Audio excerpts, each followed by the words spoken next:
We launched Haituk Talks exactly 2 years ago, in the midst of the 2020 Artsakh war. We began our show with a 4-part series on Artsakh, discussing its geopolitics, its history, the struggle, and the realities it faces. And at the end of Season 1, we spoke with a journalist who documented the chemical weapons used on Artsakh's people and land by Azerbaijan, further illustrating the horror of Azerbaijan's violence on the people of Artsakh and Armenia. But as bad as it was, and became, we still maintain the hope that things will get better. Unfortunately, but not surprisingly, the enemy is not interested in international laws or peace, but only in their total conquest, enslavement, and displacement of the Armenians of Artsakh and Armenia. An aggressive militarization along the Republic of Armenia's eastern borders after handing away much of Artsakh's lands that protected the Republic of Armenia, as well as our unwillingness to deter through military and diplomatic means, has enabled the fascist state and military of Azerbaijan to continue its bloodlust and aggression. And as things seem to be getting worse, as Armenia seems to be abandoning Artsakh, many of us still maintain that hope that things will get better. As Armenians, especially as diasporan Armenians, we have a choice to make when it comes to our relationship with Armenia and the Armenian cause. Do we run away from the difficult road ahead, forget about Armenia, live comfortably far away from the tragedies that our people are facing once again? Or do we face those challenges head on, moving towards the problems rather than away? And if you choose the latter, what does that exactly look like? We spoke to our friends, our Ungers, our fellow diasporan Armenian compatriots who ran towards the fire rather than away from it. They, among a number of others, repatriated to the homeland, to Artsakh. Not when everything was looking at its best, but when things were at their darkest. These are their stories, their experiences, and the work that they do today, to help expunge the fire brought about by our enemies, and to do their part on the ground with the people who live there, and together give rise to hope and justice for the Armenians and for a free, independent, and united Armenia. You are listening to Haituk Talks, the official podcast of the AYF West. I'm Haig Minasyan. And I'm Haro Bird. And I'm Susanna Abrahamian. And we're just a couple of Armenians talking in the world.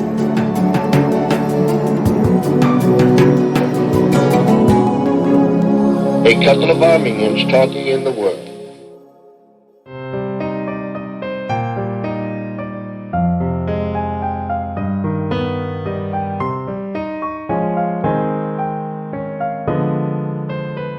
Since 2020, how many Armenian diasporans do you think have moved to Artsakh? The answer is not many, but we intend to share with you the stories of the few that have, one of which is Shant Charchafjan. Shant, both of us, grew up doing AYF our whole lives, but I never met you, I think, here in California. I met you at your wedding in Armenia, where, which I'm pretty sure I crashed, but we all knew each other, everyone there I knew, and I remember asking you or telling you, like, hey, this is my first wedding in Hayastan, and you're like, me too, and it was the funniest thing, bro. But what a wedding, man. Like, it wasn't just a wedding in Armenia where it was one of those suras with the marble floors and the fireworks going off. It was like, it was so cool. It was like authentic, and darazes and the music, and there was even a donkey, and it was such a like amazing wedding, and it almost makes me want to do that too. So that's where I met you, and then the last time I saw you was that kef that we did at your house before you going to Artsakh. Yeah. And then now you live in Marduni, Artsakh, yes? Correct. In the city of Marduni, region of Marduni and Artsakh, correct. Yeah. So it's the city of Marduni, and how long have you been there for? I could say a year and a half. It was 2021, end of March, when we got like an apartment in Marduni, and we've bounced around a couple times. And after my wedding, which was in June, we like fully moved to Artsakh. So we had a place in Yerevan still at that point, and we're going back and forth. But after the wedding, we moved everything out, and we don't have a place in Armenia proper right now, just in Artsakh. Well, I was actually curious to what that process was like. Like, how did you find the property? What was that, in case someone else is interested in doing something similar? Well, over there in Artsakh, there's no like List AM or like a rental property kind of website thing, but everybody was really really helpful. The people in the city, to be honest with you, that first place that we found in March, it was like one of the members of the city council, let's say, over there in Mardini, and we stayed there for 4 months. And as many times as I tried to pay him some form of rent, he didn't take anything. So, I mean, we stayed there. The guy didn't even charge us anything. And till this day, he won't even like let me buy him a sandwich, you know? So he wanted you to move, bro. It worked, you know? He wanted you to come. That's so funny. No, they were really welcoming and helpful. If somebody wants to move, it's basically kind of a word of mouth type of thing. Get in touch, Yeah. People will help each other there. I mean, I'm sure before the war, but especially after the war, it's everyone's taking care of each other out there, I feel like, you know, and it is something really special. I feel like you don't really have anywhere else in the world. Do you feel that way? We're really lucky to have that.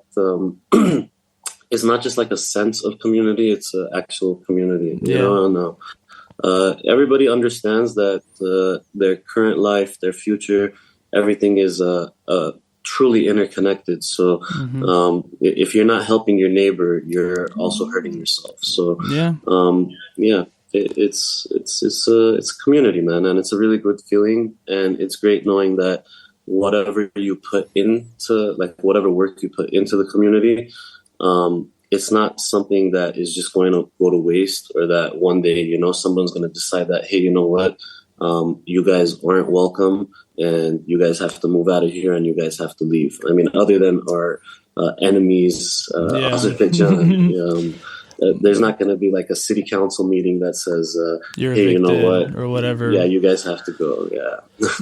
This or that, or like, hey, we're changing rent prices and you can't afford it, or whatever issues. I mean, I could only imagine. I mean, speaking of like the cultural differences, I mean, you have a beautiful daughter, Maral, which cutest kid in the world, man. And happy birthday! I know it was her birthday recently. Thank you. But I see her playing around and hanging out, almost I want to say the old-fashioned way, right? You know, she's it's not that Artsakh is underdeveloped. There's plenty of iPhones and this and that, but I feel like she's growing up in a more genuine human way. Like, does that make sense? I understand what you're saying. I mean, the best thing I could compare it to is when I was a kid. Like let's say like after Christmas or around New Year's, you know, you'd see all the kids outside with their bike or their skateboard or basketball, and everybody in the neighborhood would be playing. But I mean, if you look at how, obviously I'm from California, from LA. If you look at it now, when I think back 4 or 5 years ago, I go like, you don't see any kids outside anymore playing. You know, there's no kids outside. They're all just inside, either on a PlayStation, iPhone, or something like that. But in Artsakh, it's there's actually kids outside playing soccer, you know, and riding their bikes and running around and doing little mischief, climbing trees and falling down. Exactly. So, you know, it's sometimes you have to fall to learn how to get up, you know, and we kind of, that Western childhood is a little bit too protected. Yeah, the helicopter style, yeah. No, it's true that's great. I've kind of noticed that, and that it's there's like a romantic thing to that, which I like, and it's these things that I'm like, you know what, things are bad there, and we'll get into that, but these little like silver linings where I'm like, you know, it's a very, I don't know, unique, growing up for Maral, let's say, whereas, you know, her generation of kids everywhere else, let's say in the US or this and that, you know, are going to be in a completely different digital universe. They won't know what it was like before, you know. But to take it back to California, I wanted to kind of talk a little bit about, you know, how'd you end up here, right? How did you end up in Artsakh before the wedding? You know, let's say because you were in Armenia before the war began. You were there when it started, correct? Yeah, I'd flown out from the States on September 11, 2020. Jeez. And got in here, I guess, on the 13th. Yeah. And I had come, I bought my ticket one way. Nice. it was COVID, obviously. My workplace was closed, so I just planned on staying as long as I could. And I thought, as soon as it snows and it gets really cold and I'm not used to the snow, I'll probably just fly back. At the time, the AYF in Armenia was they were doing a lot of help with like COVID relief. They were going visiting villages, passing out food and packages to families of necessities. And I thought I could help with that program, volunteer a little bit over there. And I had raised a little bit of funds with some friends of mine. And there was a list of families that I had that they had. I mean, the minimum was like 6 kids. There were families with 9 kids. And just visited some of those families the first week I was here. Gave them a little bit of support. And I did a couple days of sightseeing. And then it was already September 27th. Yeah. And you met Marine, right? Your wife's name? Yeah, correct. When did you meet her? Was it before the war? I met her one day before the war. I met her on September 26th. It kind of happened by chance. I wanted to go to Davush. A lot of us forget that prior to the September 27 war starting, there were incidents of shootings and, in the Davush region where the July Azeris had attacked. skirmish. Yeah. And I really wanted to see that region. And my plan had been to kind of go to Artsakh and just like backpack around the villages the rest of my stay. So a couple days before the war started, General Turo's grandson that lives in Texas. Philip or something, right? Yeah, Philip, correct. Yeah, Philip. Someone had connected me in a WhatsApp message, said like, hey, Philip, meet Philip, you're both in Armenia. And Philip had sent the message and said, hey, I'm going to Davush on that day, on the 26th. You want to tag along? And I said, okay, yeah, perfect. Then the night prior, he sent me a message and said that he can't make it. It's going to be running late. And I put a post on Facebook saying, how do I go to Davush? And coincidentally, the week prior, the AYF here, the local AYF, had been protesting against the Aray Harutyunyan of Armenia, who used to be the former culture, sport, education, science ministry. Trying to change Medahide, or he was, I hate that guy sucks. At that time, I mean, he had many things that he was doing. Yeah, I can't even think of which one it was. Like, he had so many They were taking Armenian history. Yes, the religion one out of the revolutionary movement, Tebi movement out of like the history books. Yeah, I remember. So I had met an AYF Hagan there, and he sent me a message back saying, hey, we're going with a little tour group, and there's like a cultural Armenian Astayan dance festival, Gutan Festival. It's being held in Davush. You want to tag along? And I went with that group, and she was with that group as well, and that's how we met.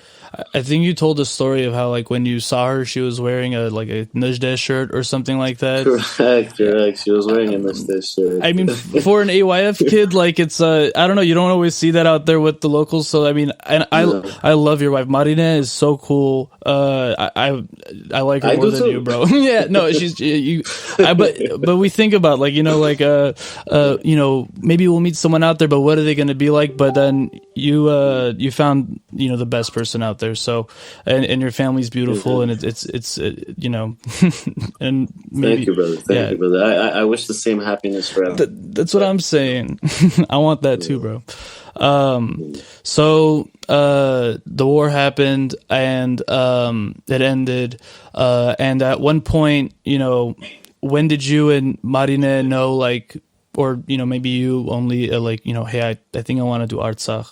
What was the thinking for that? It was just like a very natural step. I mean, during the war, it was like October 14th or something, I want to say.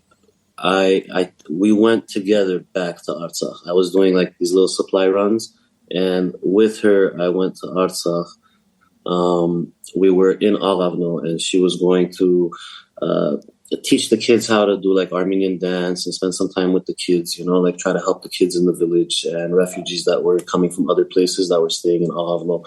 And we spent the night. In the morning, she was separating, like clothes and toys and marking down like who to give what.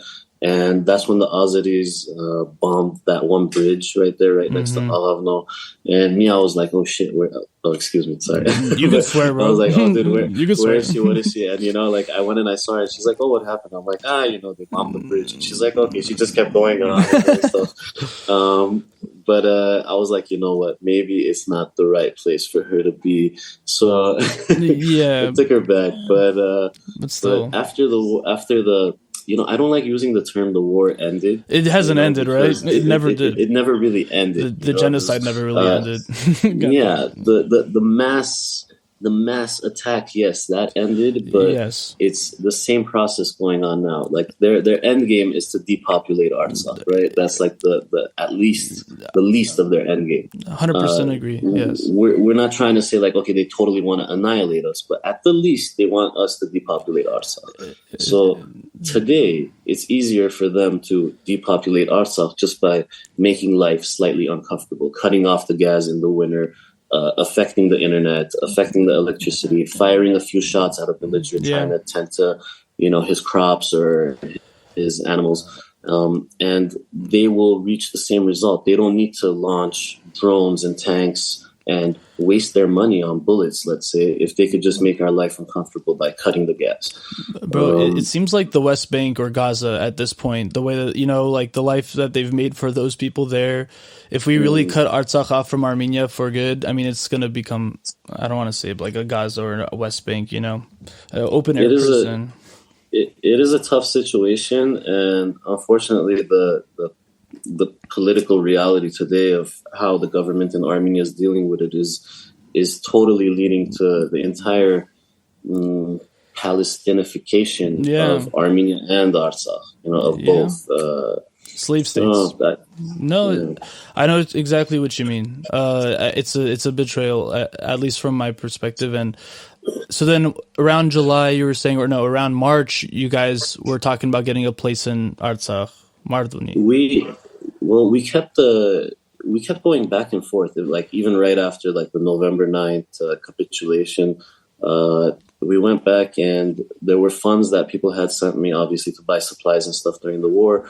And the only next natural step that we had was basically like, okay, there were so many families that they lost the father of the household. They lost a couple sons. And we said, let's start visiting the families and see how we could help them. Yeah. And through those visits, we got to Marduni, got to interact with a lot of people over there. And particularly Marduni city, they had, just in the city itself, they had 49 families that had lost someone in the city itself, including a couple civilians. The first victim actually being the young daughter, Victoria. Yeah. I want to say 9 or 10 years old. She was the first one that lost her life in Marduni. Yeah. And when I approached the city council members, the mayor, whatnot of Marduni, they had a very, very good approach to this, and they wanted to be fair. They said, well, they said that, well, what are you going to give? What are you going to do? And they said, we're not asking to just try to get information. We just want to make sure that whatever you're going to do gets to everybody. If you have $100 to give, there's 49 families that lost a loved one. Don't just visit one family and take off from here. It's better that you come and you visit and you sit with someone. The money is secondary. Yeah. If just try to be fair with everybody. And that left a really great impression on us. And it didn't feel like someone's just out there trying to make a buck for themselves. They really care about each other.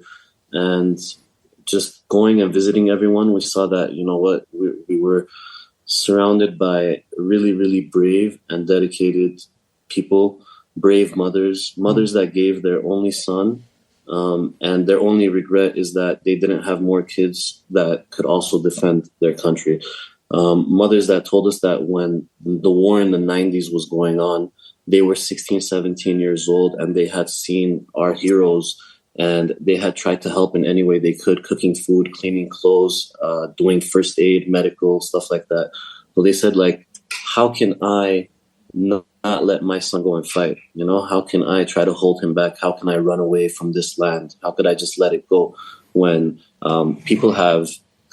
Armenians have come from far and wide to come and help us protect our homeland, to come and live here. And them having that generation that witnessed the war in the 90s, they know damn well what they're fighting for and what they fought for. And they know that if they do not fight and if they give in to this false propaganda that the Azeris and the Turks put forward, that, hey, you know what, we want to live in peace, just give us half of your cows and one of your daughters and one of your villages and we'll live in peace, and unfortunately there's a segment of the population that believes that, or they've fallen victim to that. And unfortunately that same lie is also that same propaganda is also being pushed forward by our own people, the right now current members of the Armenian government.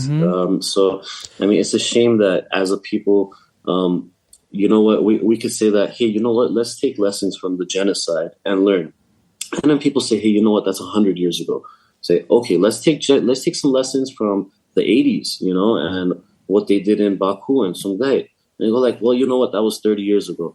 Okay, let's just take some lessons from 2020, what they did to civilians that they encountered in Hatrut and stuff. And I say, well, that was during war and 2 years ago.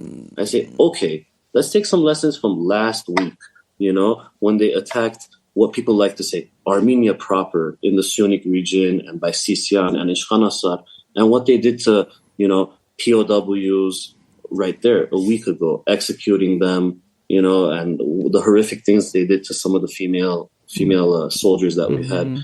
You don't have to look far back to see the level of man, just their attitudes towards us. Yes, it's a present thing. You're very right, and it's absurd. And I'm sure you go back throughout the history during the genocide or even earlier, there's always been this portion of Armenian society that's willing to risk the enslavement, and hopefully the mercy of the Turks will work out. And it really never has, and it's a shame.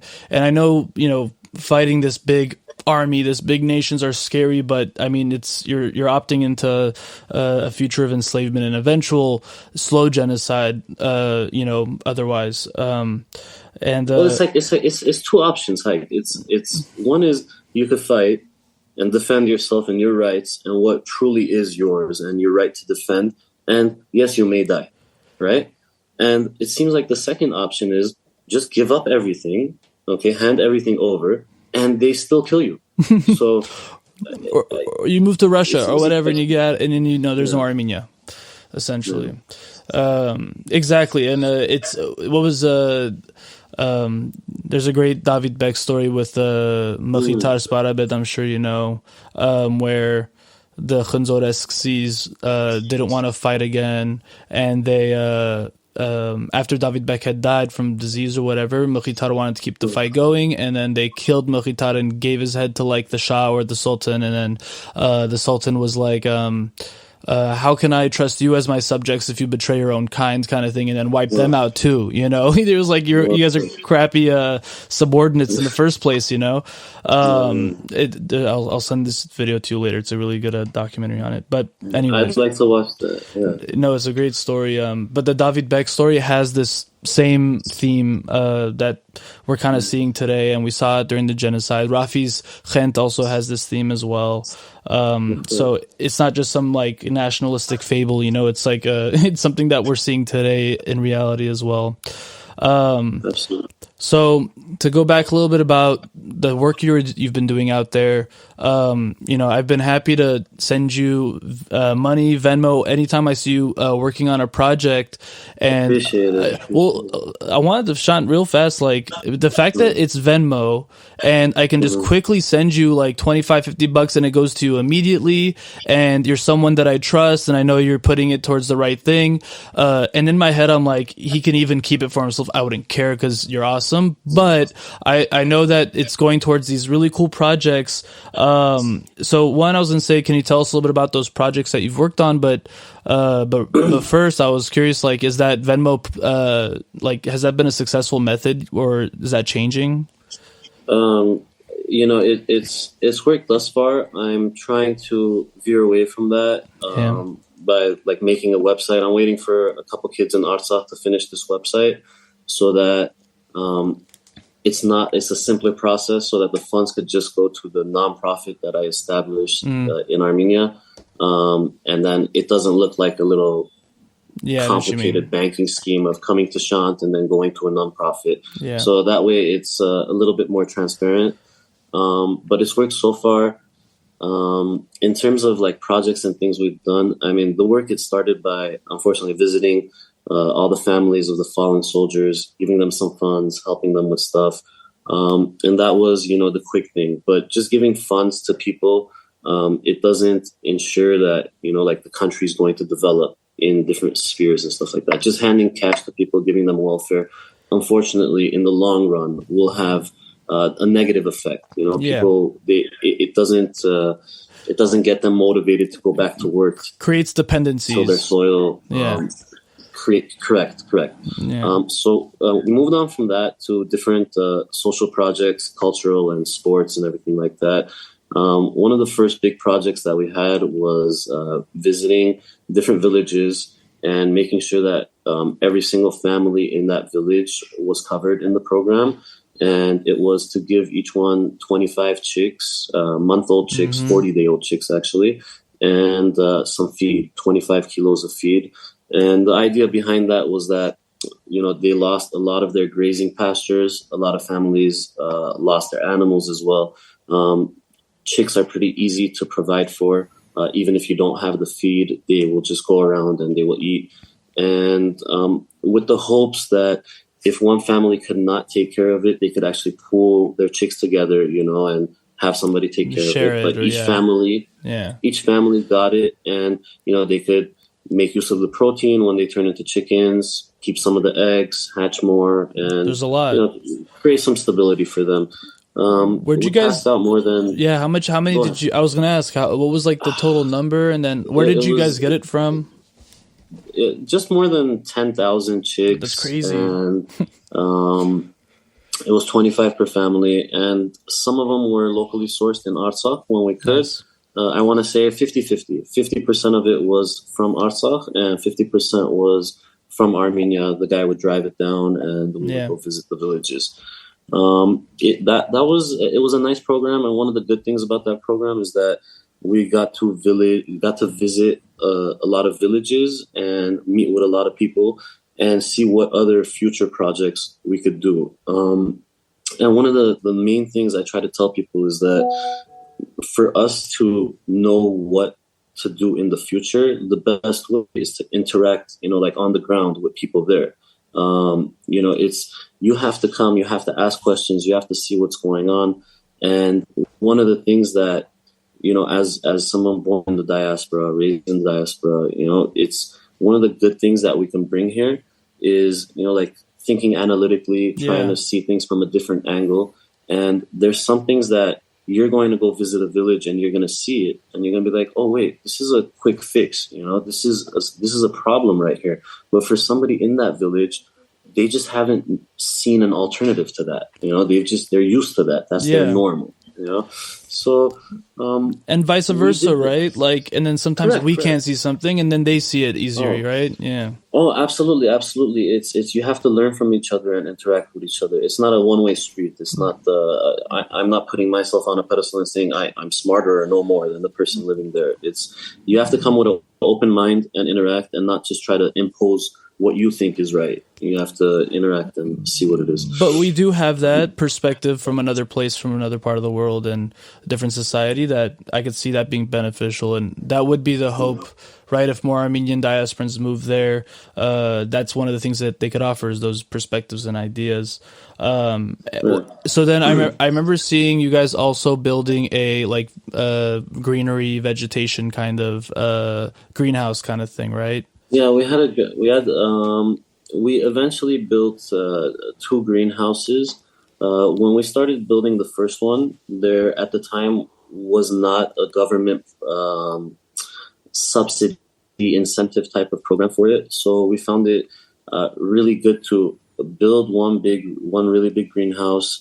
We found a professional that already had one there, and by building that one, we would provide more jobs to more villagers in that area, because it wasn't just going to be him operating it. And through that greenhouse, sharing his skills with other villagers. Then the government started a kind of subsidy incentive program. So the greenhouses started popping up a bit more in Artsakh. So that's why I didn't keep pushing to build more greenhouses. It's a costly project, but it's essential, because one of the things that you learn here when you're living in Artsakh is that you realize that when you go to buy vegetables at the store, you say, well, where is this from? What village is it from? And the guy says, oh, it's from Armenia. Oh, where's the cucumbers from? Oh, it's from Armenia. And you realize that we have a food security issue there, because so much of the vegetables and food and produce, it ends up being trucked in or vanned in to Artsakh. That's scary, you know? The concept behind a greenhouse is to make that same plot of land 3 times, 4 times more productive and producing multiple times a year instead of just having one cycle. So that's why we did the greenhouses. It's good. It's working. Very nice. We had, there's other things that we did for the schools and for the kids. I saw you were Garant Baba this last winter, right? For all of Artsakh, or at least Marduni. Not all of Artsakh, just for all of Marduni. I really want to thank everybody in the diaspora, everybody that donated. It made it possible for me to purchase at least 4,000 toys for the 4,000 kids that I had on this list. And that was, from newborn. We had accounted for from newborn to 10 years old. But, you visit a village and there's like 20 kids and 3 of them are 13, 14, and 16. Yeah. So you don't go like, hey, you know what, everybody gets a present, you don't. So we were able to cover everybody. I could say that we went to every single village in Marduni, which is 29 villages in the city. And it took me like 6 weeks basically to get that all done. But it was great seeing all the kids, the smiles on their faces. And the good thing about the presents as well was that at least 3/4 of the presents were stuff that were made in Armenia, produced in Armenia. Nice. The only things that weren't were probably soccer balls and jump ropes. But everything else was pretty much made in Armenia. So it was good and fun project, and it was fun for the kids as well. It was great. I guess you debunked the myth that, Garam Baba does it all in one night, so you proved that. No.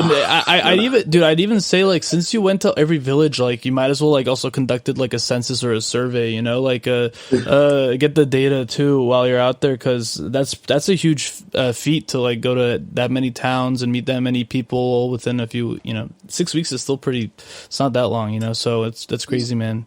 And then I did see the really cool and cute, like the puppet shows and stuff at the schools, right? That was what you were talking about in terms of working with the schools. Yeah, I'll give you a little backstory on that. That puppet show is part of the Shushi Puppet Theater, Shushi Theater Group. They were in the city of Shushi. It was well known in Artsakh, to go and see them. And unfortunately, after the war, or because of the war, because we do not have Shushi right now, most of the actors are spread out half between different places in Artsakh, and some of them are in Gyumri in Armenia, where there's a bit of theater over there. So when I reached out to Hamaskain over here, to the ARS, Hamaskain, not ARS, to the Hamaskain over here, they connected me with them, and it was great. We got the group together. We brought them down for 1 week to Artsakh and to Marduni region, and we put on 2 shows a day, each time in a different village, and we tried to provide transportation to the neighboring villages, and we spread the shows out around the entire region so that every single village could take their kids that were in that age range to the shows. It was really good both for us. It was great for us. The kids loved it, and the actors were really motivated by that because, they hadn't really been doing much up to that, and they hadn't come back to Artsakh as a group and put on shows. So it was really great to see them back in Artsakh and putting on shows and the kids enjoying it. And it's something that we take for granted because in some of these far-flung villages, I'll tell you a story. There was a grandmother, like an old lady, 70 years old, that she watched the whole show, the whole puppet show. And then at the end, when they come out from behind the curtain and they're holding, the puppets, she was like, "Oh my God, I didn't know there were people behind it." I mean, that's basically. I mean, it's that's how well they did. That people aren't exposed to this stuff everywhere, so it was great to get a chance to take some culture and some entertainment out to places that people do not have access to it. It was a good experience, and a month later, some people reached out from coincidentally the Ishkhanasar area, Sisian Ishkhanasar. And one of my friends that he's an AOF member from the East Coast, from Chicago. Oh, Garin. Garin lives in Merli. So he had also reached out and said, "Hey, you know what? Why don't you bring that show down from Sisian to Merli, go to David Peg, some of these other frontline places that there was Azeri attacks and aggression on." So we did a week of shows like that as well. We put on 6 shows in Armenia, and it was really fun and good experience. And it's kind of motivating to see the strength and determination of people living in, these frontline villages, standing their ground, staying on their ancestral lands, not leaving, and being so strong. Because when you just hear it on the news, you say, "Oh my God, man, that's terrible. The Azeris right there. How can these guys live?" And you go and you see it and you say, "Man, they are strong people." It's the strongest, bro. Break their will. These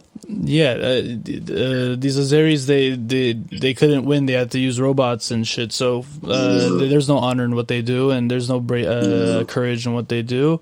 They're cheating, whatever you want to call it. But there's no, I guess, rules in this the hell. So we're gonna have to catch up and play dirty. I don't know what to tell you. So, I mean, I am curious, like I hate to think about worst case scenarios and what could go wrong and this and that, but safety and security and like your family, you have a new family and stuff, how do you feel about those prospects? Do you feel like, hey, if things went down and you had to get out of there, could you get out of there?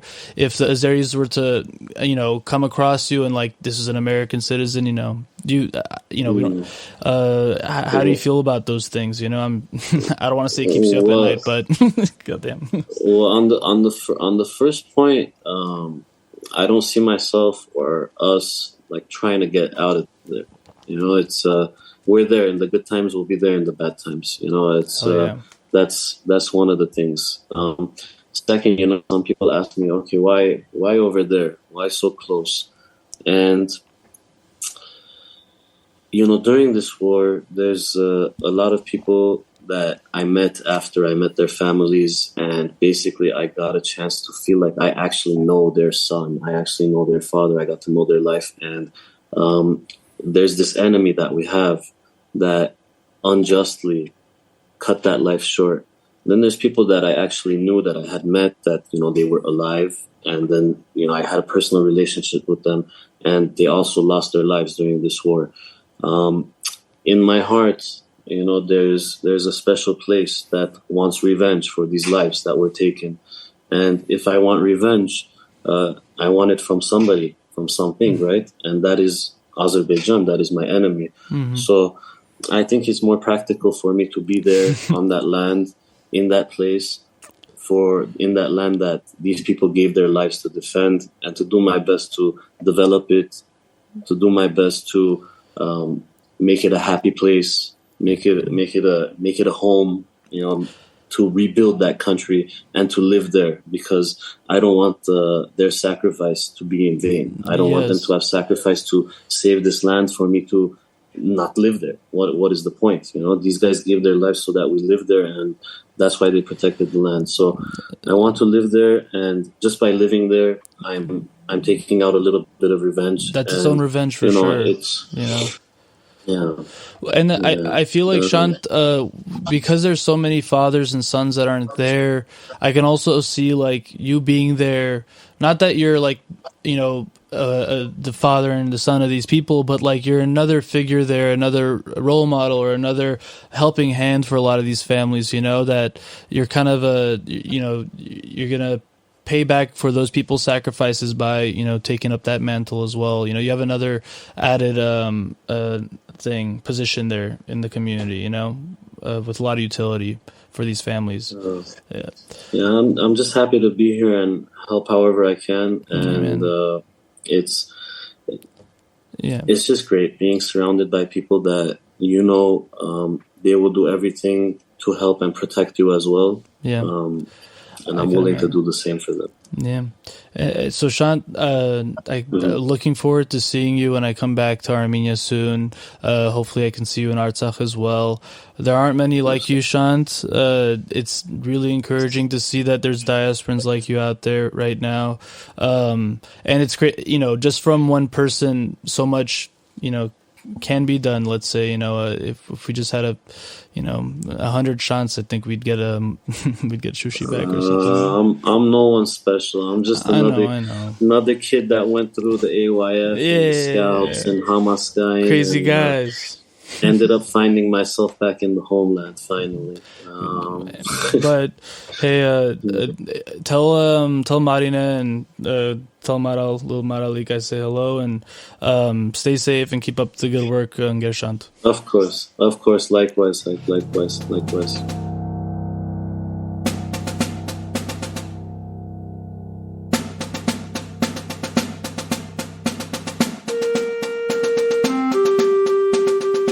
For the handful of repatriates we spoke with in this episode, there was a common theme we noticed. Their decision to relocate their lives across the world in these dark days of our young republic's history was not pre-planned and prepared for over the years, but a decision made in the moment, an instinct of duty and love. Blue Kalamyan now finds himself a resident of Armenia, having moved there indefinitely, whose life trajectory changed after an impromptu trip to Armenia and Artsakh following the war in 2020 as a volunteer, and to document what he saw.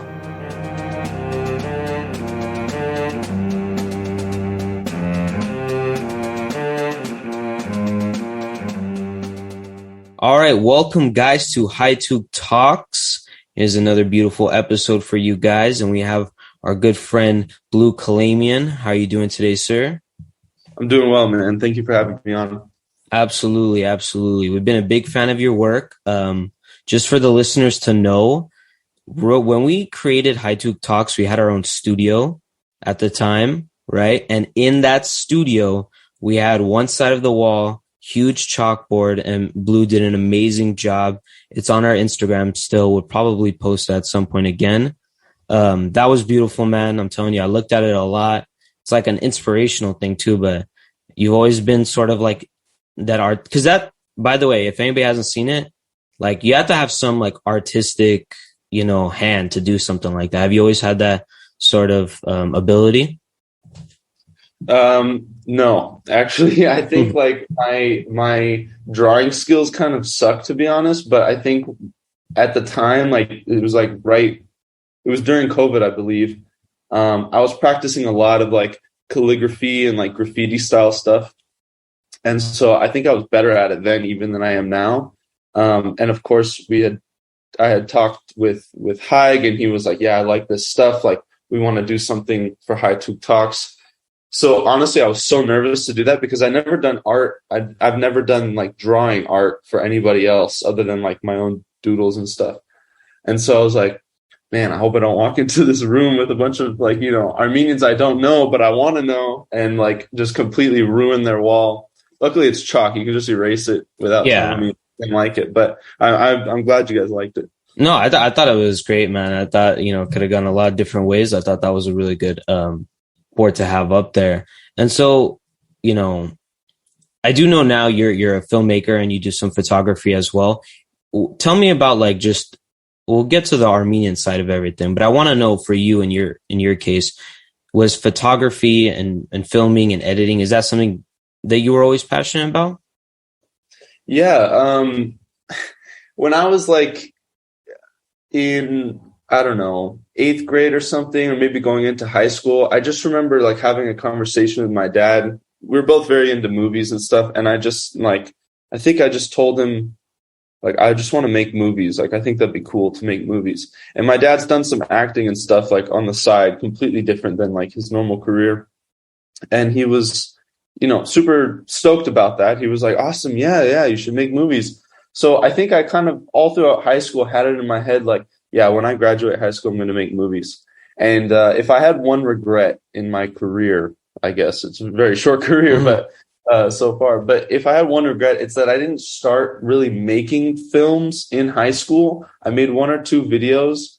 But my senior year of high school, I got into a AP photography class. I kind of finagled my way in because I think there were like 2 prerequisite classes that I needed to take. But anyway, I got in, and that's where it really took off because I was taking this AP photography class. As part of that, you're part of like the high school's photography club, and I took a very active role. I really wanted to. I don't want to say I just wanted to impress the teacher, but I really wanted to learn a lot. And so I was able to have a lot of one-on-one time with him where we were working on projects that like other students, I was volunteering for projects basically that other students weren't. And I, even though I was just doing photography, I still knew that the next year when I went to college, I was going to go to film school. And so I did end up going to film school. And I think I kind of always knew, at least from that point going into high school, that I wanted to be a film director. I didn't really think about what kind of film director I wanted to be. You just knew you wanted to be in that industry, kind of. Yeah. I mean, I knew I wanted to. When I was a kid, I was thinking of it like I want to be like Steven Spielberg, like I want to be Christopher Nolan. Christopher Nolan's one of my favorite directors. Also David Fincher. I was like, I want to be there. I want to conceptualize and have like the actors and come up with a really crazy or cool story that's really going to hit you in the heart. Like it's all about emotion. Everything's about emotion. Even photography is about emotion. People don't like always see it that way, but I want to make you feel something, And so, but through that time in university, I slowly started working my way into the world of documentary, kind of unintentionally. It started, I think, just by taking a photojournalism class to meet some like prerequisite. I didn't think that I'd want to pursue documentary because I saw it as like, I incorrectly viewed it as being a little bit less creative and less like emotionally like hard hitting, I guess. But after playing around with a couple documentaries in my university days, I realized that I liked it. Not only did I like it, but it was a little bit more. It's a little easier, I think, to get up and say, I have this idea, let's go shoot it with a documentary. Because with a fiction film, you have so much planning that's necessary. I'm a very run and gun style filmmaker. Like, just tell me where the shoot is and I'll go. I don't need. I've only asked for legal permits once in my life, and every other time it's worked out fine. No one's ever asked me for a permit. Like I don't really trip about all that. I'm there to get the film. I'll let the producer handle the legal stuff. But documentary, it's easy because I can, for example, even with this film, Dust Never Settled, I could never have made a fiction film happen with like 12 hours notice, especially in a country like across the world. This time it was like, all right, camera's in the bag, got my clothes, got my microphone, let's go. And a country that's in the condition that it's in. That's important to state. Yeah. Like it's winter time, especially like, there's a war going on. Like to do that in such a like a active military territory per se, it's very, very, only a documentary can you really be able to capture all that the way you did. Now, I'm curious to know, for the documentary, At what point did you, like, you're saying you basically did it in 12 hours or 12 days, like, notice? Like, when did you decide you're going to go to that specific place and start recording? So it was actually November 13th, day before my birthday. And I was celebrating with my family because I had plans to hang out with my friends the next day. And one of the friends I was supposed to hang out with, he called me. And he had told me that he had told me previously that his cousin was a doctor and he was here doing surgeries. And my friend, his name's Auden, at the time he was an EMT. And so he called me and he was basically telling me, like, I can't hang out tomorrow. I'm going to go to Hayastan and I'm going to help my cousin. He needs extra hands in the operating rooms. And, you know, throughout the war, I had done a lot of activism work, a lot of, you know, it was COVID, man. I had no job. I had literally just my hobbies. And, you know, I'm sure I don't have to speak to how agonizing it is to sit at home and do nothing. You can raise money, but personally, like, that didn't feel any better, you know? I felt sick every day. And I'm not a soldier. I'm not a politician. I don't have the skill set to be those things. What I do have is the skill set to tell stories. And the entire time I was sitting at home, I was just thinking, man, like, I just want to go there and film. Like, I want to go there and show people what it looks like. I want my American friends to wake up and be like, shit, blue is out there. Like, this kid I know from California, this kid I used to skate with or used to go to the beach with or whatever is out there. You know, now I'm going to pay attention because one of my homies is out there, you know? And so in my mind, during the entire span of the war, I was like wishing that I could be there, but knowing that I couldn't, knowing in air quotes, because obviously, you know, this opportunity arose. Now, I've always wanted to go to Hayastan. I'd never been. I grew up with very, very close Armenian friends, but I would say in a less conventional Armenian household. So I actually wanted to ask you about that. Not to, I want to still talk about that time frame, but that's something I've found extremely interesting. Before you went to Armenia, at that time, so what I'm understanding, you had not ever been to Armenia before. No, I had never been. And I had gone to Armenian school until about second grade. At that time, I was able to read and write and speak a little, you know, like a second grader. Mm-hmm. But nobody in my family speaks Armenian. My grandmother does, but I didn't live with her. She lived a little bit away. So even though we would talk, it was just always easier to speak in English. And even her Armenian she was never formally trained. She can't read or write in Armenian. She was just taught by her parents, you know, who came over from modern day Turkey. And so, the other thing is that my mom is not Armenian. She's Peruvian and English. So I'm a mix, which is great because I'm very tied with like my Peruvian culture as well. But, you know, this whole melting pot that is America, and plus, especially Southern California. My dad grew up in LA, you know, not speaking Armenian. He understands because his grandmother would speak to him in Armenian. So he understands like Western Armenian, like decently, but he can't speak. And it's an interesting thing. And so because of that, I never learned, you know, I never properly learned. And after I left to go to public school, I lost that knowledge. So it was always important for me to regain that knowledge. It was always important for me to learn how to speak Armenian. It was always important for me to remain up to date with what's going on in Hayastan. And the thing is, you know, as a young kid, like, I'm not going to scour news sources to figure out English language news sources to figure out what's going on in Hayastan at age like 16, you know, like you have other priorities when you're a teenager. So as an adult, it was difficult going in, like, I don't know where to look for news.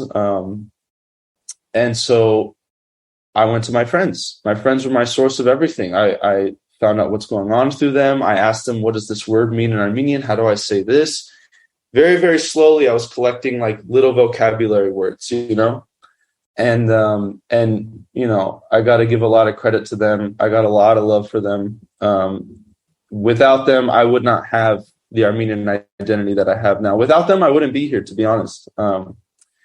So do you think that Armenian community that you had, those like brothers that you had that were able to almost like, you guys were able to not only connect with Armenianists, but almost like share experiences that kind of like also brought more, and it sounds kind of weird saying like Armenianist, but like there's a true feeling behind it of saying like, when I'm around my Armenian brothers and sisters, I feel more Armenian. Like there's just a reality of how it goes sometimes. So I'm sure you felt that same way. Absolutely. And, I have a lot of like, I don't want to just say American friends, but like I have a lot of friends who are not Armenian as well. And they all know I'm Armenian, like that's right. Like, if they asked you what is blue, they might not even know I'm Peruvian. They would just say like, yeah, he's Armenian. But absolutely, you're right. Like when I'm with my Armenian friends, there's definitely like a feeling of like brotherhood. And I think part of it also is that they're the friends I've had for the longest in my life. Like some of them I've been friends with for, actually all of them, for the most part. The closest ones I've been friends with for 20 years. And I'm only 24 years old. Like how many 24-year-olds have friends for 2 decades? It's very rare, So it's pretty cool that, I have to say this as well. It's pretty cool that they had the patience as well to like walk me through those times in my life where I needed that education, where I needed that connection to Armenianness, because I didn't have any other like, outlets for it, basically. So all of that ties in because during the war, of course, we were very active. We were very like,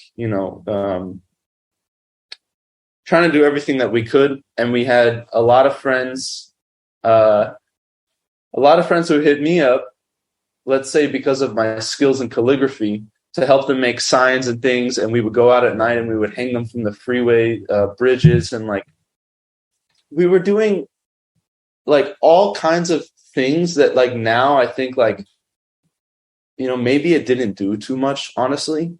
But at the time, we were going to do everything that we could. Because like, what else were we going to do? We could donate money, we can put signs up, and we can attend like rallies and protests and whatnot. But at the end of the day, if someone had hit me up and said, I have this one more thing we can do, of course, yes, let's go do it. Even if it doesn't impact anything, like we needed to try. And that was, the big thing. So going back to the story, Aden calls me and he says he's going to Hayastan the next day. And he's like, I think he says something like, sorry, I can't like see you on your birthday. I was like, dude, no worries. Like, yeah, I don't give a shit. Like, whatever. You got more important things to do. So then I think I just passively said like, oh man, like I wish I could go with you, because I've been thinking about, I want to like shoot this thing. I want to tell these people's stories and bring them to like new light, to an American audience specifically. And also to the Armenian audience who's also stuck at home, wishing that they understood what is going on. Because, again, the access to news is so few and far between. The access to good news, I should say, is so few and far between. So I was like, I want to show them so that they don't have to wonder anymore what it's like. I want to go so I don't have to wonder, so I can see it for myself, And so I said like, oh man, I wish I could go with you. And he just goes, why don't you? And I was like, I didn't have a good answer. The day after my birthday, I was supposed to leave for a 2-week road trip. So I had the whole 2 weeks, like with nothing planned except, I'm going to go on this road trip up the West Coast. So I said, damn, like you bring up a good point. Like, I don't really have a reason not to. And the reason I had mentioned earlier that I wasn't as like connected to my Armenian heritage, I think, as maybe some of my friends, is because I had always been nervous to come to Hayastan because I can't speak the language. I don't have any family here. I don't know enough about like even just the layout of Yerevan. I was just worried like I'm going to go to this place by myself, and it's just going to be, a crappy experience because I can't communicate properly. That was the biggest thing. I was just worried I can't speak Armenian. How am I going to like talk to people? So I was always waiting on like the perfect opportunity to go with friends. And unfortunately, the only good opportunity that arose was from this situation. So I hung up the phone. I was with my dad and my grandma, and so I told them initially, like, my grandma was all like, "What was that all about?" And I was like, "I think I might go to Hayastan tomorrow." And they were both like, "What?" Like, oh, tomorrow, like the next day. Tomorrow. Like, literally, my friend was like, "There's a ticket that leaves LAX at noon. Like, we could go." And this was like around noon or something. No, sorry, this was the evening of the night before. So he was like, "If you want to do it, like, we got to buy the ticket soon. So just let me know." He's like, "No pressure. Just let me know." So then I was like I wasn't at my house. I was at my relative's house, and I was just thinking it over, and I was like, shit, I need to get home. Like, I need to pack right now. And so I left the family gathering. I went to my house. I started packing. I bought my ticket. I told my mom, and then I went to sleep. The next day, Otter and I boarded a plane. 20-hour flight. Yeah, we got on a flight. It was a crazy first 24 hours, man. Because that flight's long. So like you wake up, like you take off and you land 2 calendar days later, Yeah. And so it's a trip. So like we took off November 14th, landed November 16th. We landed at like 5 a.m. and at like 10 a.m. we were in the hospitals. Like somehow, just like that, we were like given access to the hospitals. And like in America, you can't just walk into a hospital with a camera and start filming patients. Like super, super no. So we went in, and like I was with Auden, who was in scrubs. Like he looked like proper. We had another friend we were staying with who was also in scrubs, and the nurses are like speaking to them in Armenian, like, "Oh, where are you from? Like, what are you doing?" And Auden was like, "Oh, this surgeon's my cousin. We're here to help him, whatever." And they're like, "Oh, great. And they look at me, and mind you, I don't speak Armenian. The woman asked me like, "What are you doing here?" Because I'm not in scrubs. I'm wearing like normal clothes. And I said like, I think maybe I knew Chaskatsa at the time. So I said something like that. And she said in perfect American English, "Oh, sorry, what are you doing here?" And I didn't realize she was American. And I was like, "Oh, I'm here to interview soldiers." Like, that was it. Like, I wanted to get their experience. And I thought she was going to be like, "Are you like, do you have permission? Like, who said you could do that?" And she was like, "Oh, thank God. We've been saying for weeks that we need someone out here to tell these guys stories. They have so many interesting stories and they need to be documented." And I was like, "Oh, thank God." So after that, like, I basically had like an open pass to like roam the hospital at will, interview whoever I wanted to, as long as they agreed to it. So let me ask you this about that hospital experience a little bit, which is a good part of the documentary that you made, which showed some very powerful scenes with the patients. What was their reaction like to being filmed and having somebody kind of ask them questions and film them? Because in most cases, this is something that no one's ever been interested in them and what's going on with them. So in your experience, what did their reaction seem like? It was sort of a mixed bag, because for most of them, they were less interested in why I was filming and more interested like why I felt the need to be there. Like, not that they don't understand. I think they understood like why I was there, but they were like, the constant question was like, "What it says?" Like stuff. And I just thought like, in my head, I was like, isn't it obvious, man? Like, do you not understand what you just went through and like the powerful implications of your experience being shared on camera? But I think for them, here's the thing I got to say about these guys. They were like, most of them were incredibly sweet, incredibly kind people. Just like, they were funny. They were, a lot of them were older men, and a lot of them were like literally kids, like And that's a crazy like juxtaposition. But some of these kids are like the class clown, like they're always messing around. They're teasing each other, like pulling little jokes on each other. And I got to say that was something really beautiful to see, like that they're able to find a reason to smile and laugh despite what they're going through, despite the fact that they're immobilized or like, bedridden for weeks.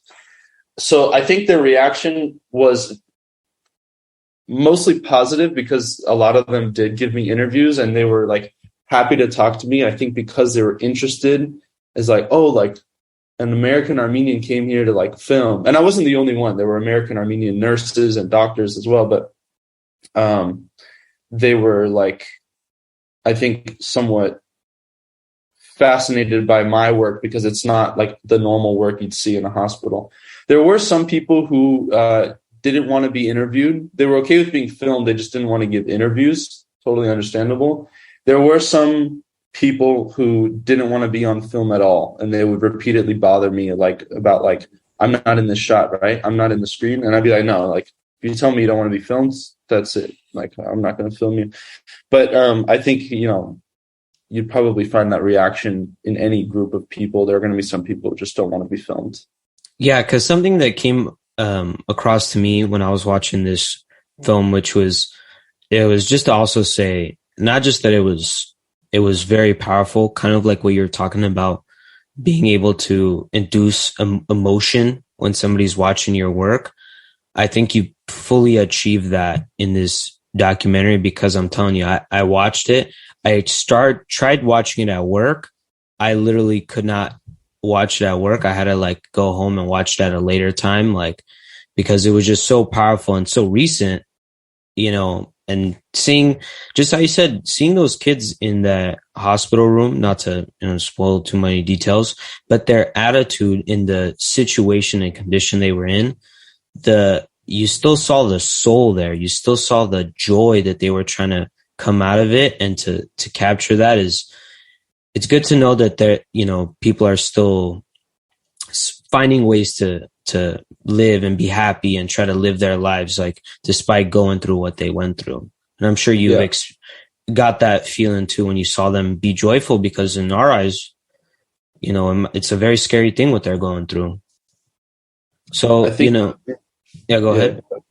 I was just going to say, I think something that's important to note here is that there's no correct way to deal with trauma. You've heard a lot of people say this. There's no right or wrong way. There are dangerous ways, but I think laughter is the least dangerous way. I think that, there was this thing when we were there as well, because I was posting pictures a lot when I was there on Instagram and stuff. There was this fear that I had and some of the other volunteers had of like posting photos of us smiling with soldiers, like eating snacks and stuff. Man, these guys were so funny too, because all of these snacks, they would get food brought in from restaurants. They would get a whole bunch of snacks, everything paid for by like diasporan charity funds and stuff that were like funding, getting the soldiers like snacks or cigarettes even, or like whatever. Honestly, they had so much stuff that like they would just not even eat a lot of it, or they would say like, you could take these items away because we don't like these, like give them to somebody else. And so literally day after day, these guys, multiple guys, like each room is like a tiny little community, kind of like college dorms, where these guys would be like, Adi, Akbaris, like, come eat with us, whatever, come drink surge, like everything. And we were like, dude, we can't eat your food. Like, we can't eat these snacks. This is like, some diasporan paid for this for you to have, but there's so much of it. And they're like, no, please, we won't eat it unless you eat it, like funny, like Armenian things. Yeah. So we were conflicted. Like, I don't want to make it seem like we're all just out here having a good time, but I was bonding with these guys, and, even though I had limited Armenian, they were joking with me and I was joking with them, and we were making it work. And that in itself is a beautiful experience, something that's not on film, something I don't think could be captured on film, but a beautiful experience for me. But the way that I, think about it is that laughter is the best medicine. And these guys have had enough time being sad. They're going to have a difficult time moving forward with physical therapy, with wounds that may never fully heal. Should they never laugh again?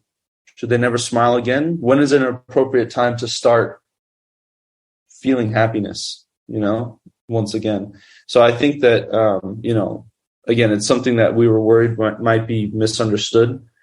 But so what were you trying to capture with the documentary? Like when you were out there, what was the thought process on that? What were you trying to get?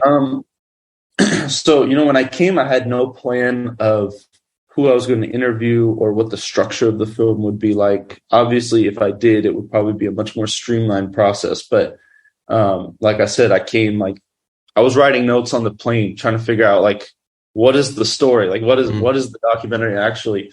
But I didn't have a lot of time to fully flesh out that idea.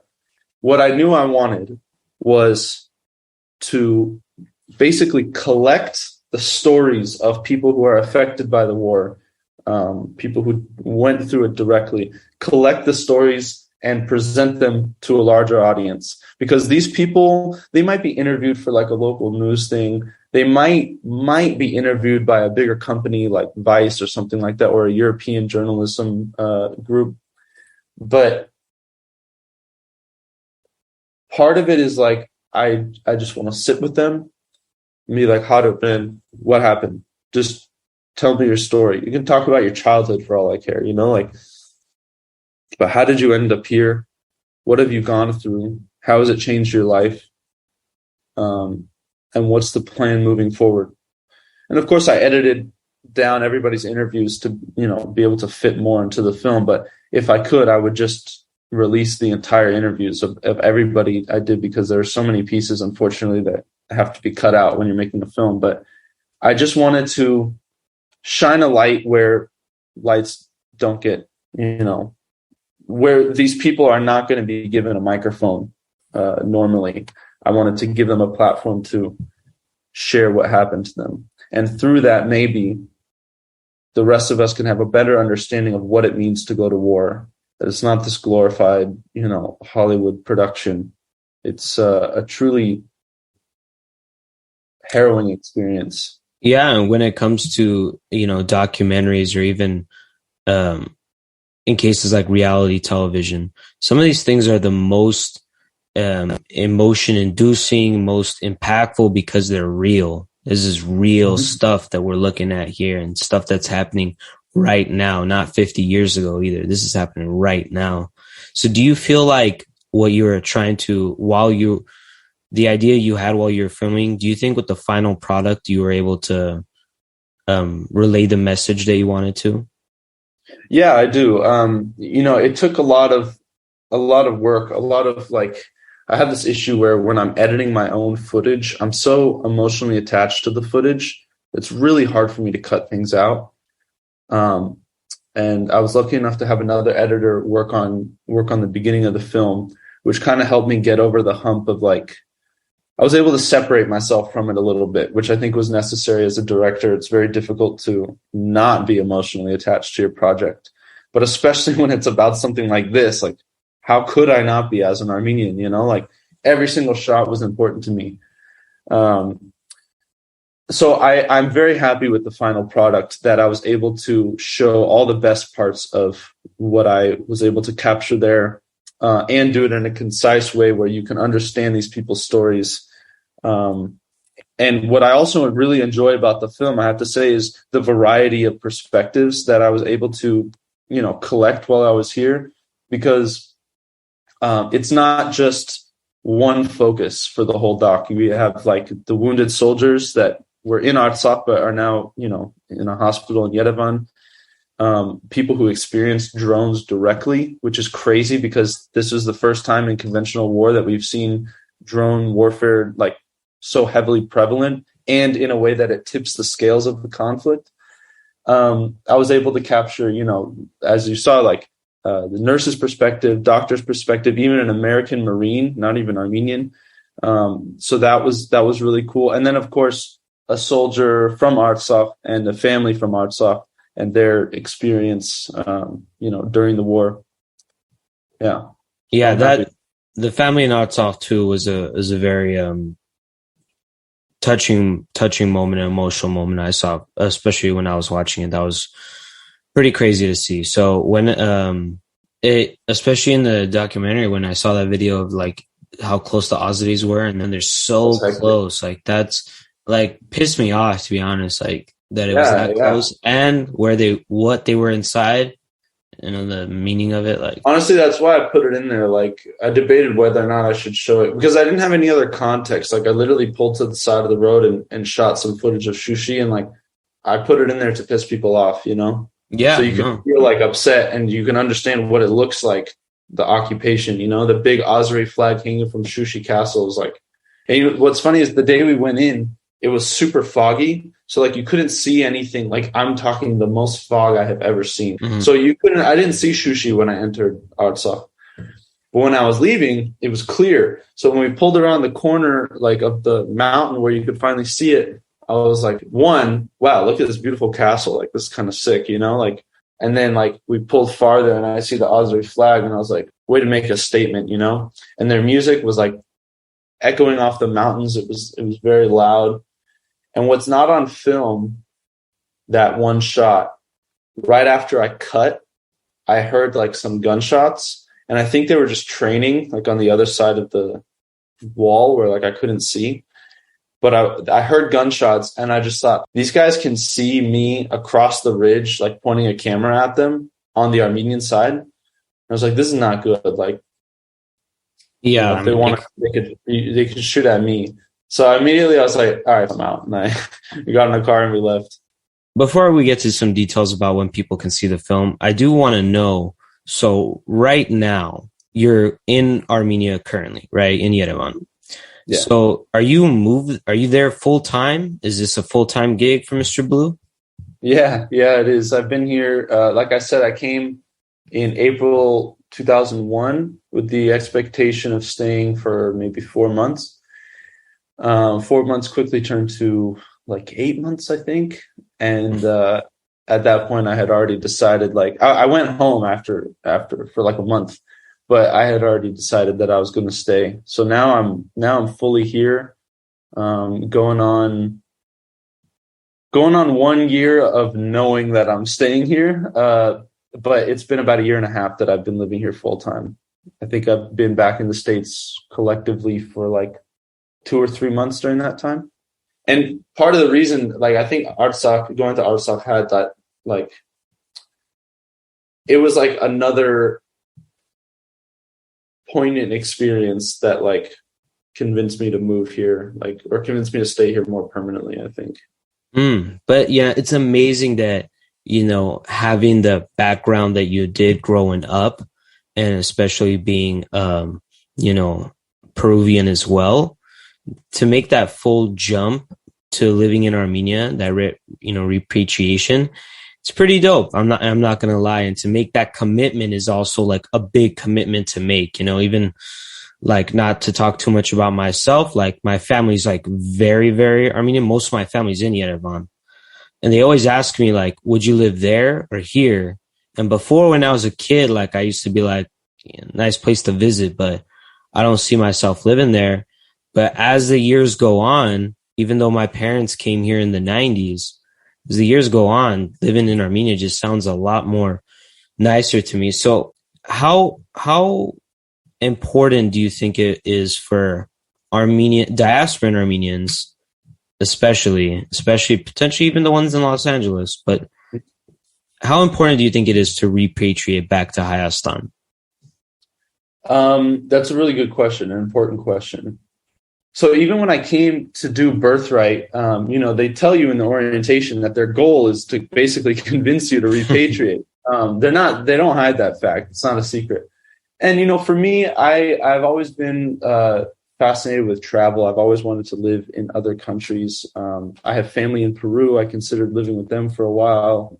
I've always wanted to travel the world and spend significant time in a lot of places. So when I came, I was like, yeah, we'll see about repatriating. Like, I didn't feel like I needed to move to Hayastan for the rest of my life in order to be a good Armenian. And I still don't think that you have to, actually.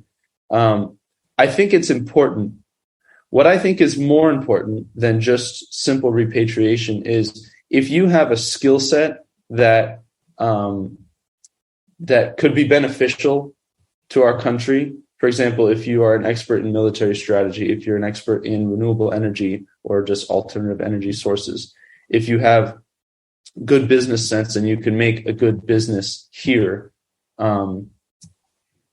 things like this, I think then it's more of like, you should come and you should help your country. But me personally, I'm not really one to tell anyone else how they should live their life. For me, repatriation has been important because it's provided me a way of life that is much more conducive to my personality, I think, than life in America. And there's no shade to people who function well on that system at all. It's just, for me, I think I just do better in this kind of environment. And, I'll be here until I feel like it's no longer the correct decision. Doesn't mean I won't come back.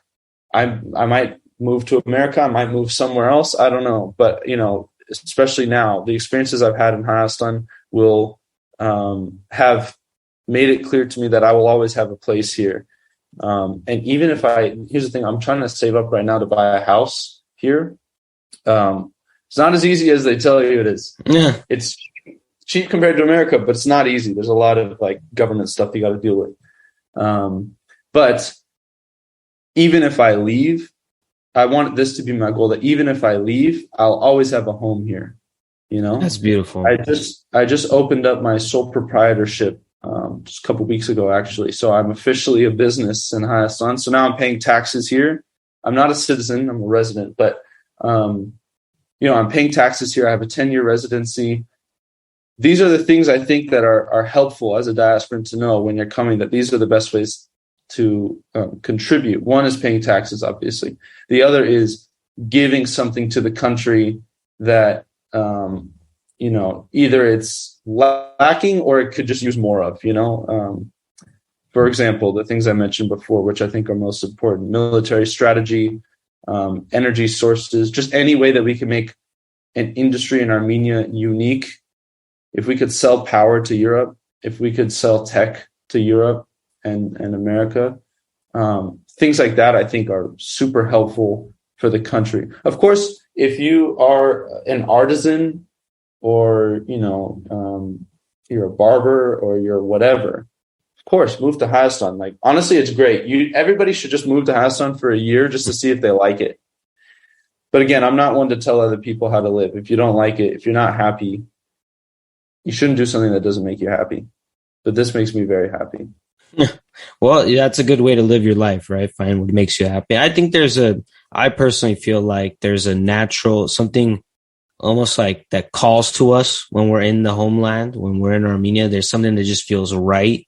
But I think, having a test run with birthright, for example, is a great way for people to see if they could handle it, experience what it's like to work and live in Hayastan as a normal citizen and not, a tourist. But, yeah. Blue, I really love talking to you. I wish we could talk more. However, I want to know, when is the documentary going to be out and where can people find that documentary? Yeah, so the documentary will be out October 21st, and it'll be out on YouTube and possibly Vimeo. I'm working on the Vimeo thing, but definitely on YouTube, so you'll be able to see it. Everyone can stream it from there. Okay, so we're most likely going to tag you, but would it be under your YouTube account, or what would it be? Yeah, it'll be under my YouTube, but I'll be posting, the link will be in the bio of my Instagram. It'll be on all my social medias. You'll be able to find it easily. But yeah, you can go to my YouTube as well. It's just Blue Kalamian. Yeah. Okay, perfect, man. Thank you so much for talking to us. It was a pleasure. I wish we could talk more in this instance, but no worries, man. This Thanks is going to be absolutely.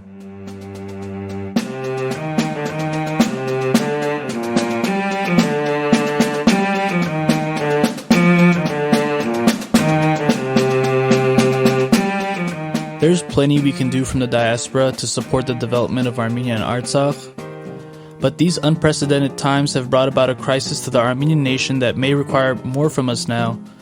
It's not enough to just send money. It's not enough to just post on social media. We need to do all that and more. When Azerbaijan attacked in 2020, Hagop Ipjan and his community in Cyprus helped start the Artsakh support body, which brings aid and investment to Artsakh. But as the challenges continued to stack up and Artsakh became more and more vulnerable, he knew that working from a distance was not going to be enough.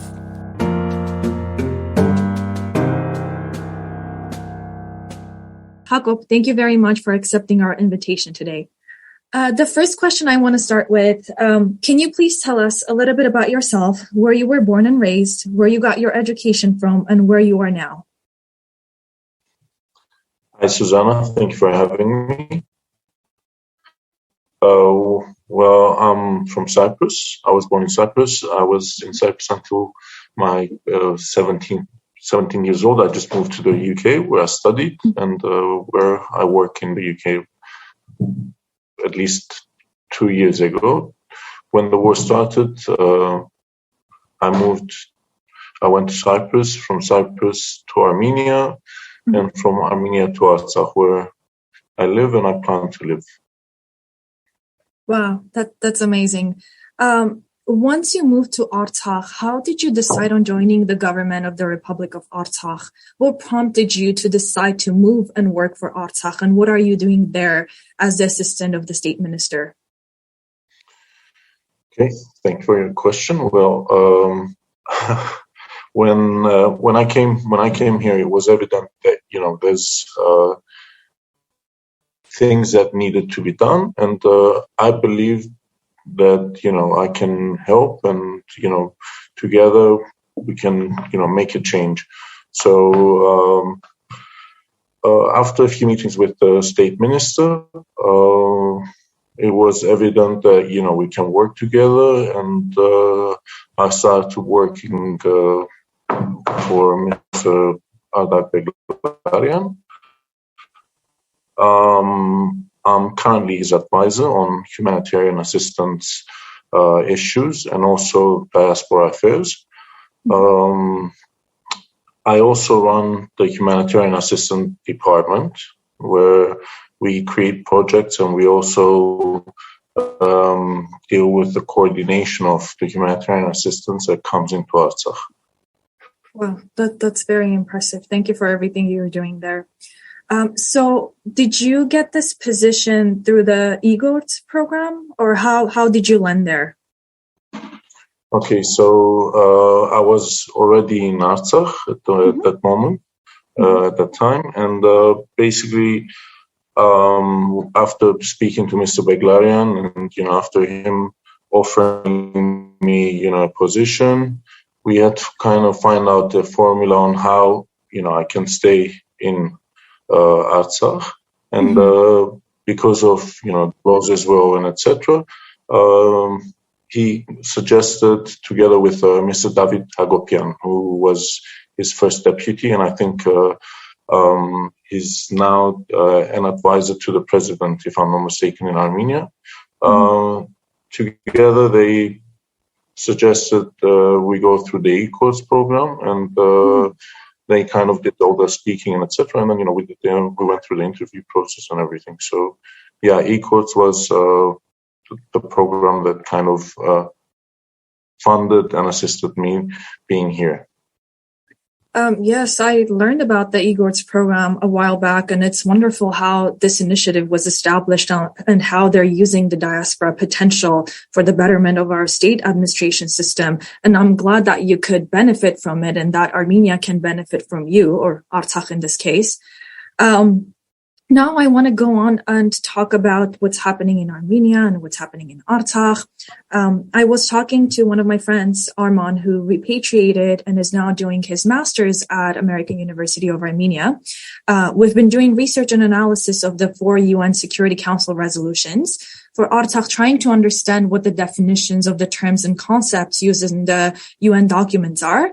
Now, following the quadrilateral meeting between Aliyev, Pashinyan, Macron, and Michel, it was stated that the demarcation will be based on the OSCE principles adopted in 2017. I tried to do some research and find out what these principles are or what they say, but unfortunately, I couldn't find much information about it. But with these meetings happening, demonstration by Artsakh for their right to self-determination and our demands for Artsakh to be internationally recognized, how does all this impact your work right now? Well, yeah, of course. All of that has an impact. Also, the aggressions taken by the Azeris, a few weeks ago back in Chelmuk, and, before that here in Artsakh and etc. And, all of that, of course, it makes it more, a little bit more complicated, if you like, at times. And, let me just say before I go into what you stated, what you're doing is very important. I believe that, that work needs to be done, because it's sad that, there's a lot of things that needed to be done, and now we're finding out, and, we're having to do retrospectively. I think, we need to be proactive, and that's what we're trying to at least, do in our department as well. Anyway, going back to what you were saying, there's a lot of challenges. And, the international organizations, it's only the ICRC here, and then we've got the MSF as well. No other organization, international organization. When I say international organization, I don't mean the Armenian organizations, because the Armenian organizations are here and they're quite active, but, we need more. There's a lot that needs to be done. And the problems that, we're facing is, obviously, it's hard to get into Artsakh, because most of our Armenians from the diaspora, they have other nationalities and etc. But what we're trying to do from here is kind of, when anyone shows willingness that they want to help and they want to assist in any shape or form, we try and facilitate that, and try and coordinate it so it goes into the right. Into the right people, to the right, because there's a lot that was done in the last 30 years, and we feel that, that all that needs to change, because obviously, everything shows us that, everything that we've done was wrong. So, we need to work. Definitely. Can you, even though this was also about the challenges that you're facing, but since you started working for the Republic of Artsakh, what are the biggest challenges you have faced so far? Well, it's just sometimes language is a problem. In the beginning it was a problem. Now, it's I fully understand Balbal, but the use of the Russian language in a lot of different, documents and etc. that's produced.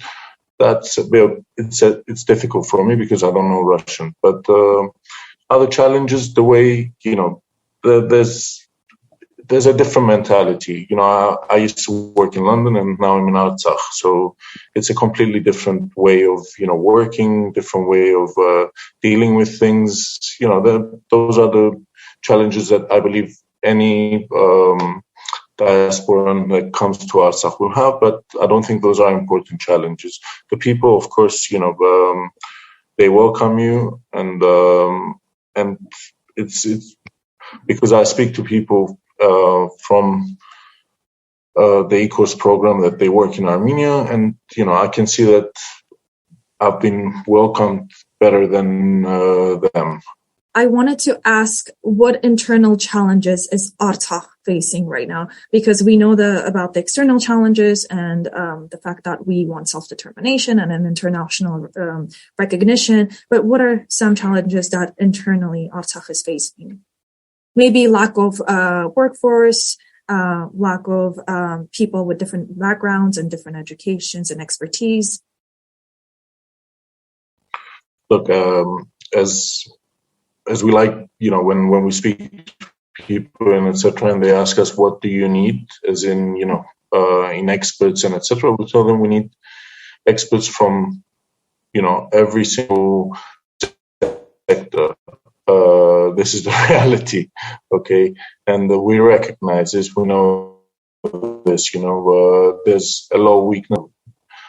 As I said, we need, what we need from the diaspora is basically, it's, we've divided it into 7 sectors, if you like. What's, first of all, it's do not damage. Okay, as simple as that. So don't spread disinformation. Okay, come and live in Artsakh if you can. Okay, we need people from the diaspora. If you cannot come and visit Artsakh. Okay, or do business in Artsakh. Find something that you can do here. Create, create job positions. Pay taxes here in Artsakh. Do hard investment. Donate. Find something that you can help in.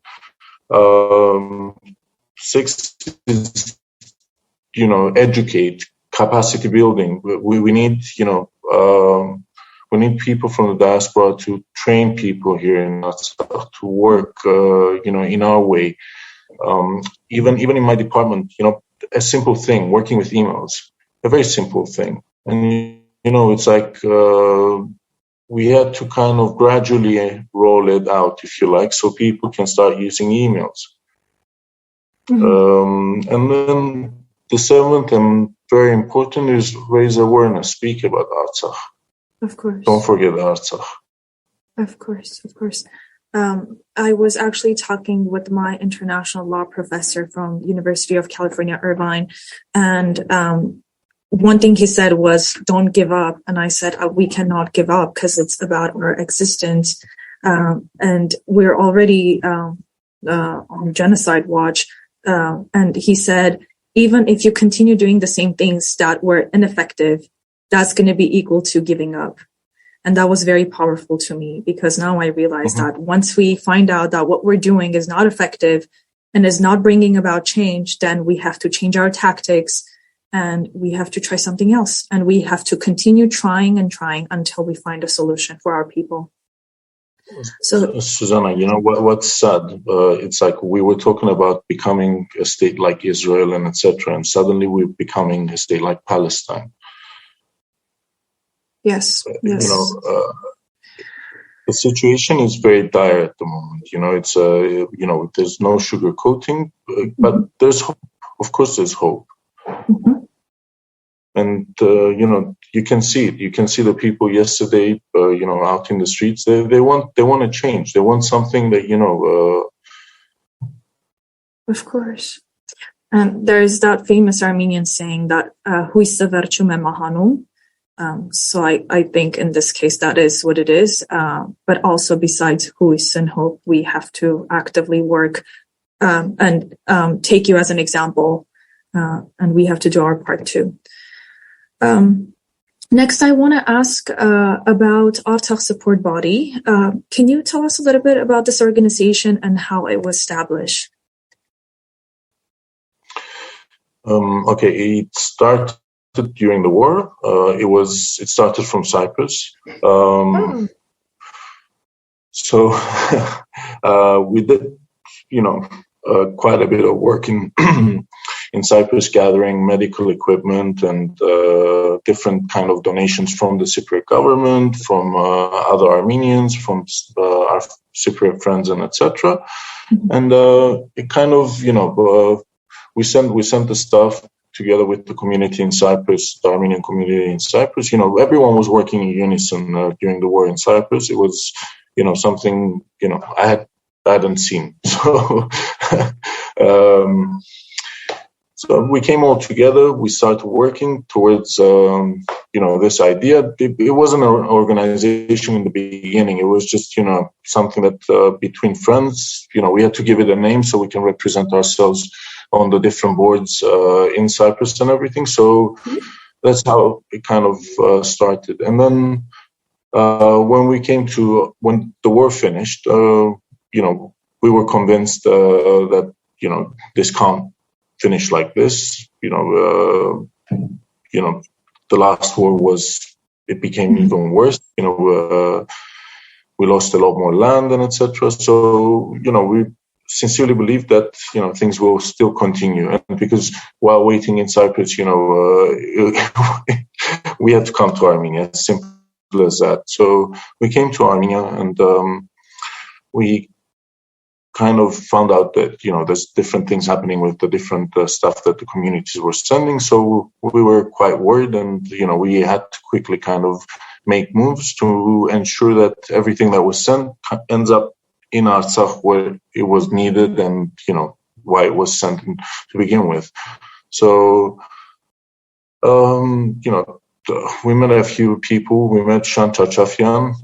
He guided us a lot. He helped us a lot with, who to speak to, what to do, and etc. How to find, direction and everything. So he gave us direction, and then from then onwards, we were in Yerevan. We quickly decided that, okay, it's not going to work here. We need to get to Artsakh. So 2 days later, we got to Artsakh, and in the beginning, it was purely a humanitarian, mission, if you like. It was making food parcels and hygiene parcels and handing them out to families. We did also some chicks and together with Shant and on our own as well. That was an experience. And of course, the greenhouses, which were bigger projects, the beehives, again, other projects, bigger projects, and then some cultural events. And, we were kind of seeing what the gap is or where we're needed and etc., where we felt that, we need to kind of do something. And we were doing it in that way. Of course, we made a lot of contacts over the world. They helped us raise funds, and we still, of course, have got active projects. We're doing the MedKit projects, which a friend of ours, which is also a member in our organization in the US, is running it. He's doing an amazing work. Is raising funds for the med kits, sending the med kits, making sure, they're arriving to the right positions and etc. It's been a crazy 2 years to say the least. And, the love and, the support that we're getting from Armenians from all around the world, but not only Armenians. I'll tell you this, we've even got donations from Korea, from Mali in Africa. It's been That's amazing. Mad. Yeah. What about after the recent war in September? The MOD, Ministry of Defense, urged Armenians to stop collecting food, clothing, money for servicemen. How has this impacted your work with Artsakh support body? Are you now more concentrated on the humanitarian side of things? To be honest, look, we were concentrating on Artsakh. Our main, if you like, yes, we've helped. We've sent a few things to Armenia and, in the front lines of Armenia and everything. But our work is mainly concerned in Artsakh. And in Artsakh, we always need things. It's crazy how, especially with the Armenian troops, gradually coming out and everything, we need everything here. It's a little bit different, the situation here. There's not a lot of organizations that kind of concentrate on that. And to be honest, there's not a lot of organizations that have the flexibility to be able to kind of, take a decision and kind of quickly, work towards that. I see. Thank you for that information. Jacob, I wanted to ask, how can we support your work from the diaspora? So some of us who cannot be there, but we still want to contribute to the betterment of Artsakh and Armenia. What can we do to help you?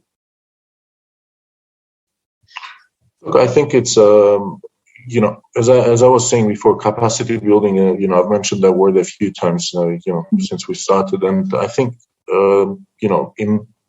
try and train people, because that's the easiest way. If you can't, you need to come to Artsakh. If you can't come to Artsakh, there's other ways that you can help. And one of the ways, design a project, even if it's English or Excel or, something that, they can use in their everyday, day-to-day work life. Create a project that you think that, it's going to work. And, I'm sure, there are ways, as long as you think of something. And believe me, they can always get in touch with us. We've got about 35 projects that, they're in the pipeline, but because, we don't have sufficient government funding and etc., we need to wait, and we need to kind of re-examine them the next year when the budget gets voted again, and etc., etc. So if there's, we can make suggestions. Our department, one of the things that we do is, we assess the needs and then we create projects out of the needs that, talking with the different ministries and everything. So you can always get in touch with me. I'll try and assist. There's no bad idea. All ideas are welcome. And, we can work and try and help because, but as I said, if you can come, that's a lot of help. Even if you can come as, just visit. You don't need to come and live here. You can come and visit. Right, of course. I actually I had the honor of meeting with Dr. David Babayan last week with ANCA's grassroots conference. And I approached him a couple of times and I told him the same thing. I asked him, I want to help out. My bachelor's degree is in international relations. I want to help out. And he asked me to get in touch with him and I did. And I'm hoping that there will be a way for me to help even from the United States. And hopefully we'll see how that goes and if I can contribute in some ways. I wanted to ask you, Jacob, if you have any message for the diaspora, especially you being in diaspora in Armenia and now living in Artsakh and working for Artsakh. What's your message to all of us here, living here or other parts of the world? I think, my message throughout, our talk has been come to Artsakh. We need to be here. We need to see how people work, what they do. And believe me, once you're here, you think of, things will come to you as how you can help.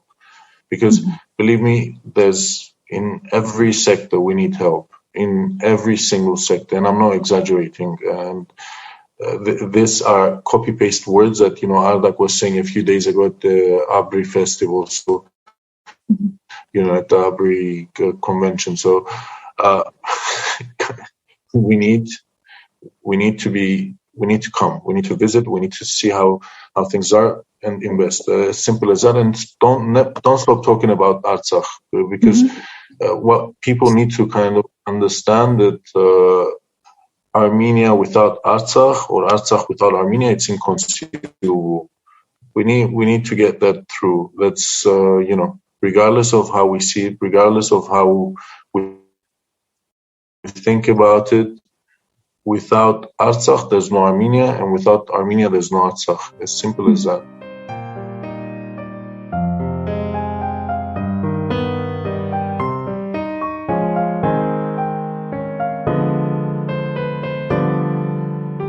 All of our guests today decided their purpose was to be in Armenia, in Artsakh, physically. To not just connect and work with the people there, but to work with us as well, the Armenians around the world. To act as a bridge to the diaspora, a channel to connect us with the people and work that's going on right now, to help make sense of the day-to-day developments and issues. Gevi Skadjian, who was one of High Talk's very first guests in episode 1, The Struggle for Artsakh, is now living in Stepanakert, where he helped establish and now manages the ANC Artsakh office. What is the mission of ANC Artsakh, and how do we play a part in the grand strategy of Haitad and Artsakh's future?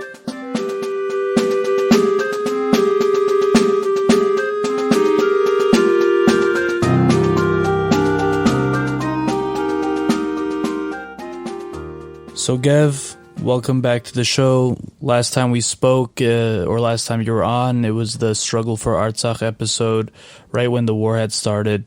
And now you're living in Stepanakert. You're the representative to the new ANC Artsakh office in Stepanakert. Gev, welcome back. It's good to be back on. Yeah, I'm happy to hear your voice. I'm happy to hear you're doing well, and you seem like you're holding down the fort and everything. And I'm sure, things are stressful and busy at the moment. So I appreciate you, having the time to speak with us today. It's a pleasure. So, ANC Artsakh is a new office. ANC has expanded to Artsakh. Can you tell us a little bit about the objectives and the goals of ANC Artsakh? Yeah, so for those that are unaware, the ANC is a very large global organization. We have offices in the United States, from the United States anywhere to the UK, to multiple offices in Europe, to places like Egypt, Lebanon, Yerevan, and beyond. I'm happy to say that ANC Artsakh is the newest member of this global family. We strive for lofty goals, I would say. That's the independence and recognition of Artsakh, and at the same time to uphold, maintain, and fight for the rights of the citizens living here on the ground. And Gev, your role specifically as representative, what are your day-to-day kind of activities? What are you up to specifically these days? So we serve as a communication hub between the ANC Artsakh office and all of our chapters around the world. We work in tandem and in unison with multiple branches. So, for example, we'll work with our DC office to update them on what's going on here. They recently had a conference based around Artsakh. We gave a talk there, helped coordinate some stuff. And we also keep in touch with multiple branches, for example, our Australia branch, our Canada branch, and we work to keep them informed, keep them engaged, and we work to serve and feed them information in real time. Things move here very quickly. We need to mobilize our global communities, and the only way that we can do that is when we have a really strong relationship with Artsakh and the rest of the world, and that's one of our biggest priorities. Yeah. Secondly, go ahead. No, I couldn't agree more, Gev. I mean, that's kind of our hopes today too, by talking with you and with others from Artsakh and spreading that message as well, to help spread the communication of what's going on there. So, but continue, please. Of course. So we also have a lot of actionable items and programs. So we work to establish sister city and sister town projects with different places around the world. Recently, Marduni and Glendale became a sister city. We want to expand that into multiple other places. So we're looking into establishing sister city programs with places like Martaket, with places like Stepanaket, and kind of bring about more exposure in civil society in different parts of the world. Yeah. I mean, we tend to think of Artsakh as this isolated place, and I see what, the point of this is kind of to help connect Artsakh to the greater, community, the world, other diasporas, so that it's not just a strategic and survival thing, but it's, it's a living, breathing entity that exactly. It's a real society that's connected to the rest of the world, and I'm very happy to see that that's part of the work that you guys are doing. So, what are some maybe other? Are you guys working in tandem with the government or other organizations out there? Yes. Yes. Tell me about it. So we work closely, and we have a very good relationship with different sectors of life in Artsakh, even on a governmental level. So we are always in close contact with the Ministry of Foreign Affairs, who we're very happy to. Many folks might already know we're happy to work with. They have recently just sent a delegation. The Foreign Minister David Babayan was in DC. Alongside the ANC on Capitol Hill, and we work to create more opportunities like that. Right, because I mean the ANC, ARF, AYF, Global, and all their sister organizations. I mean it's a solid large web of organizations and communities and resources, and it seems like it acts as an extra, system or an additional source of, what's the word I'm looking for? Yeah, so definitely, I think that we're strengthened by our sister organizations. For example, we have a program alongside the AYF internship in Artsakh, in which interns from around the world. We just had our first, inaugural internship program a few months ago. I'm really happy to say, where we had interns from the East Coast, the West Coast, people from Moscow, people from France that have come here to do internship programs at the ANC Artsakh office. And this not only strengthens us because we bring in really talented and passionate young youth that want to connect to Artsakh, and along with them, they bring their skill sets. But additionally, we help serve as a bridge between the people, the life, the society here, and all of these amazing young diasporan youth that want to come here, that want to get a better understanding of how the governance process is run, how we advocate for the rights of the people here, how we push forth our goals. Yeah. So I would say it's a really symbiotic relationship where we as an ANC Artsakh office and Artsakh itself, is a benefactor. And so are all of these amazing young youth that I hope, get life-changing insight into this land, these people, this movement. Yeah. No, I agree. And it's amazing. And I spoke with some of the interns that were there this summer. I mean, it was, it definitely moved them, and, they haven't stopped talking about it. And they're some of the most active members of our community. What was I going to say? But it's crazy to think, in most of our minds in the diaspora, it's dangerous there. It's scary. All these things are happening, and it is true. But I'm so proud or so happy to see that, we can still run a program like this successfully with no problems, essentially. And people could still have this experience and give back and take away. And I'm very happy to see that. I mean, Gev, since you've moved there, I mean, you've been there for how many months now, would you say? 6, 7 months, 8 months? 8 months. Yeah, that's great. Yes. And how was adjusting there? I'm sure life's been not easy there, but, how would you describe your experience so far?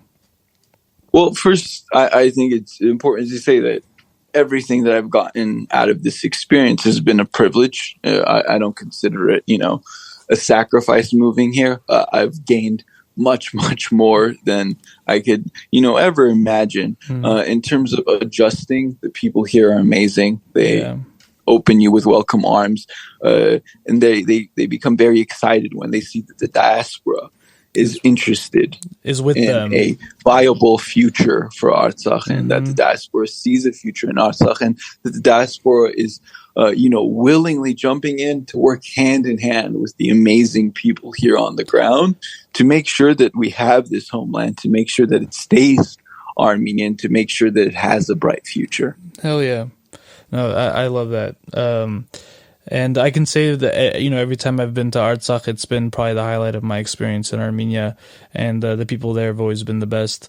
And I'm, really hoping I get to go back soon. So, but outside of, Gev, let's say outside of ANC work, how else do you stay busy? Are you working on any other projects? What's life like outside of ANC in terms of work and activism? So, I think a big part of, what I'm trying to do here in, let's say, my off time is to get a better sense of everything. I'm using this as an educational opportunity for myself to learn more about our people, the culture here, the systems of governance, and what can be made better, what can be, tweaked, and what we as diasporans could add on to it. Yeah. I'm also really happy to say that I'm not the only diasporan here in Artsakh. There's a few others that are doing amazing work through, our sister organizations, and on top of that, through newly created organizations that help bring in funds, bring in cultural programs, and whatever they may be. So it's been a privilege to work alongside them. Additionally, I work here with the Armenian Youth Federation, the Artsakh Armenian Youth Federation, and they also have an amazing Hamazgain office here that puts forth cultural programs from dances to singing lessons to even like weekly art lessons that they have free for the kids here. Awesome. And those are just some of the programs that we like to keep in touch with to be collectively working on. Excellent. So now to take it a little bit back to the geopolitics of it all, the Artsakh delegation was just in DC, in LA.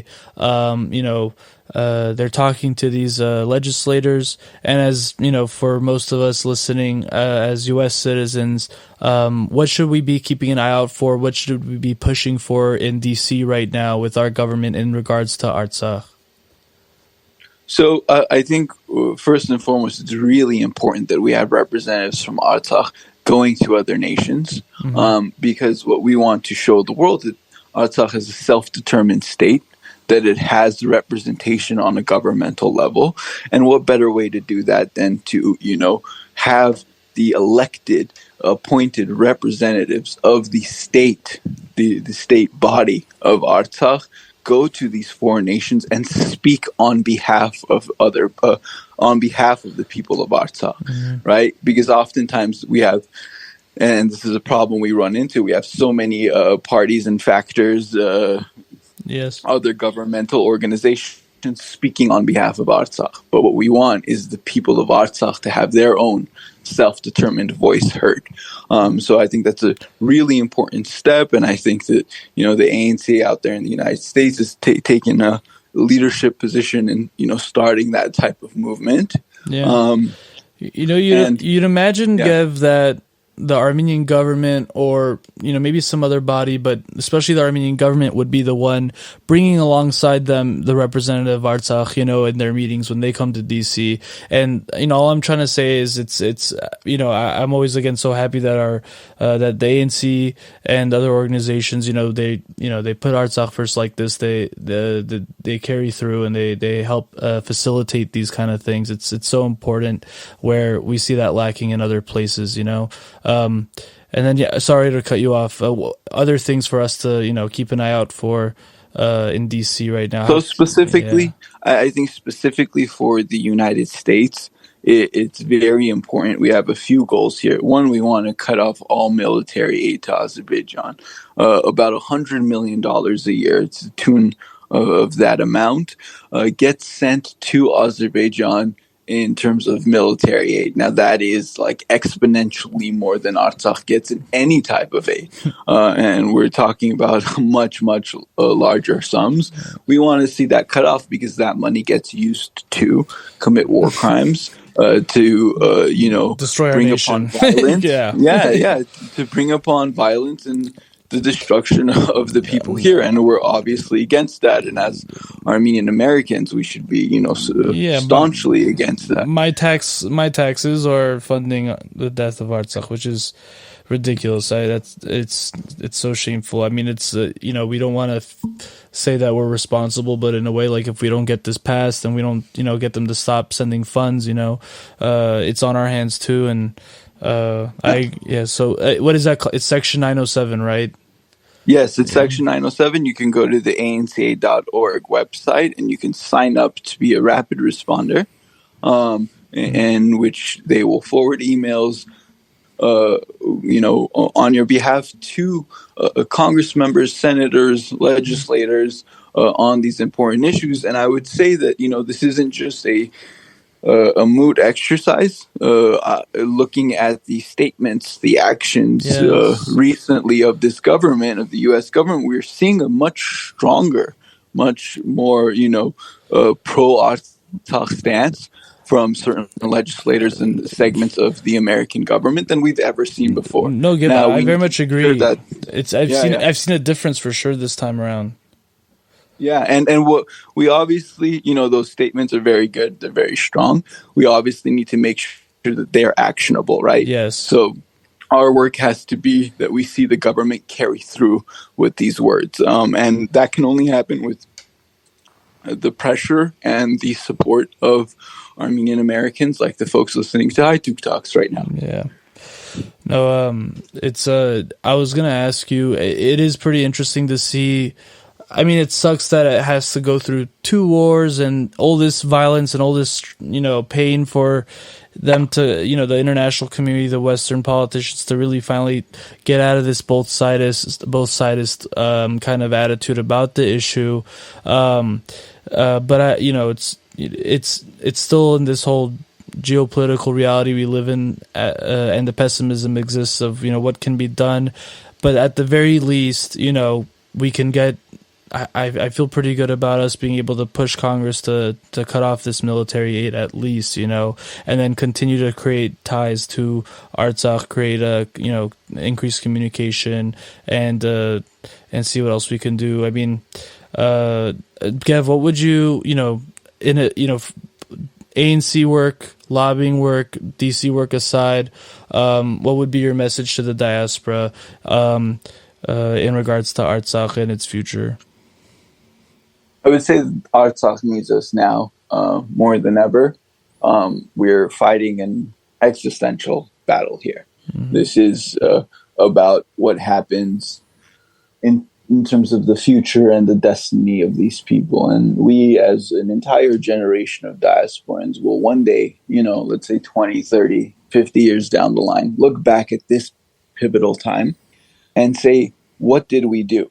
And that what did we do, that question will either lead to, we lost Artsakh, or today, I'm talking about 30, 40, 50 years down the line, we have an independent Artsakh, we have a free Artsakh, mm-hmm. we have a Artsakh that is not subjugated to violence on the daily.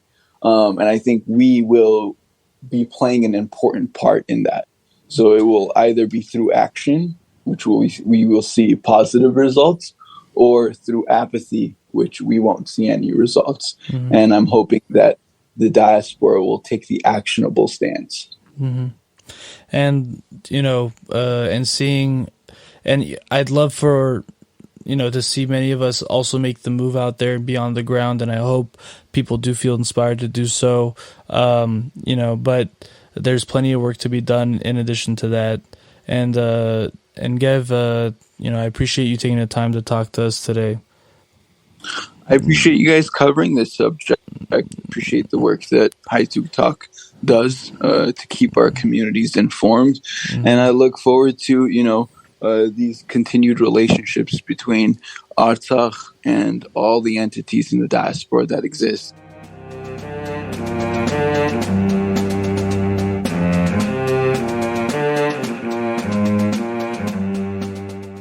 Tebi Artsakh, Tebi hike, as they say. This is a call for repatriation.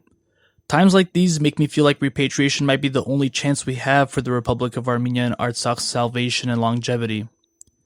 Life will be a struggle wherever you are, and life in the homeland has its share, but by simply living your life in Artsakh and Armenia, by working, paying taxes, building community and family, all the same things you do here or will do here, you can not only accomplish your own personal ambitions, but you will for sure be serving the Armenian nation in a greater capacity than you will from the diaspora.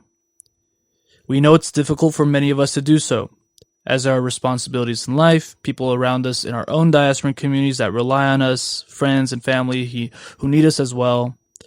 So if you can't repatriate, then make sure you do more for the cause than you are now. Enough to make up for the fact that you and I can't be there right now. With Gev, with Blue, Shant, and Hagop, and the rest of our brothers and sisters in Armenia and Artsakh. To connect and follow with the guests we had today, make sure to find the links in our description and social media to follow, support, and be a part of our collective efforts to build a safe and peaceful future for Artsakh and Armenia. You are listening to Hajduk Talks, the official podcast of the AYF West. I'm Haig Minasyan. And I'm Hado Bird. And I'm Susanna Abrahamian. And we're just a couple of Armenians talking in the world.